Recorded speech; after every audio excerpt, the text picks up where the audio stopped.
آپ جانتے ہیں کہ ہمارے نبی بچپن میں کس چیز سے کھیلتے تھے؟ تو یہ سن کر آپ کا دل خوش ہو جائے گا اور اپنے نبی پر قربان ہونے کا دل چاہے گا۔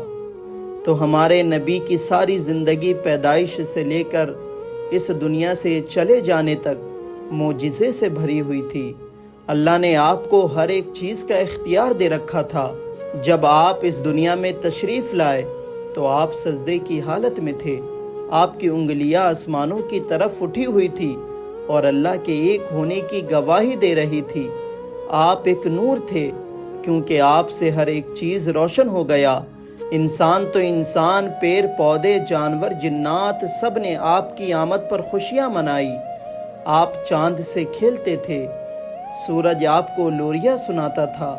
آپ کے چچا جان حضرت عباس فرماتے ہیں کہ میں نے اللہ کے رسول سے عرض کیا کہ یا رسول اللہ، جب آپ بچے تھے، ماں کے گود میں تھے، تب ہی میں نے ایک ایسی چیز دیکھ لی تھی جس سے مجھے یقین ہو گیا تھا کہ آپ کوئی معمولی بچے نہیں تھے، جو چیز کہ آپ کے نبی ہونے پر بھی دلالت کرتی تھی۔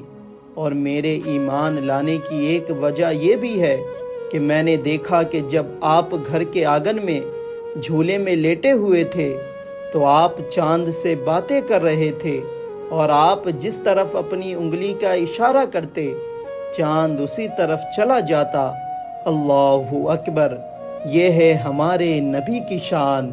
تو آپ اپنے چچا سے کہتے ہیں کہ میں چاند سے باتیں کرتا تھا اور چاند مجھ سے باتیں کرتا تھا اور مجھے رونے نہیں دیتا تھا، وہ مجھے کھلاتا تھا اور بہلاتا تھا، اور میں اس کے گرنے کی آواز بھی سنتا تھا جب وہ عرش الہی کے نیچے سجدے میں گر جاتا تھا۔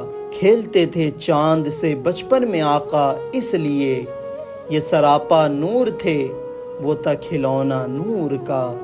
مجھے بتاؤ، کیا کسی ماں نے ایسے بچے کو آج تک جنم دیا ہے جو کہ چاند تاروں سے کھیلتا ہو، جس کے اشارے پر چاند تارے گھومتے ہوں؟ تو جواب ملے گا نہیں نہیں، وہ ذات صرف ہمارے نبی کی ہے۔ سب سے اعلیٰ وہ اعلیٰ ہمارا نبی، دونوں عالم کا دولہ ہمارا نبی۔ تو ہمارے نبی کی شان سب سے اعلیٰ ہے، دونوں عالم کے سردار ہیں ہمارے نبی، تمام نبیوں کے سردار ہے، تمام مخلوق کے سردار ہمارے نبی ہے۔ اللہ کے آپ محبوب ہیں۔ اللہ نے آپ کو بہت معجزے عطا کیے تھے جن کو گن گن کر تمہاری ساری زندگی چلی جائے گی مگر تم گن نہیں پاؤ گے۔ تو ہمارے آقا کی شان ہے یہ، ہمارے نبی کی شان ہے یہ، جن جیسی شان کسی کی نہیں ہوئی۔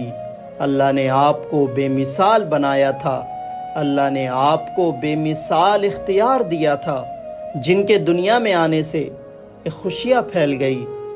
جانور، انسان، جنات، ہر مخلوق آپ کے آمد پر خوش ہو گئی۔ پیڑ پودے خوشیوں سے جھومنے لگے، جانور اللہ کی حمد و تسبیح بیان کرنے لگے، یہاں تک کہ دنیا کی ہر ایک چیز اللہ کی تعریف بیان کرنے لگی کہ آج اللہ نے اپنی سب سے بڑی نعمت کو اس دنیا میں بھیجا ہے، جن جیسی نعمت کوئی نہیں۔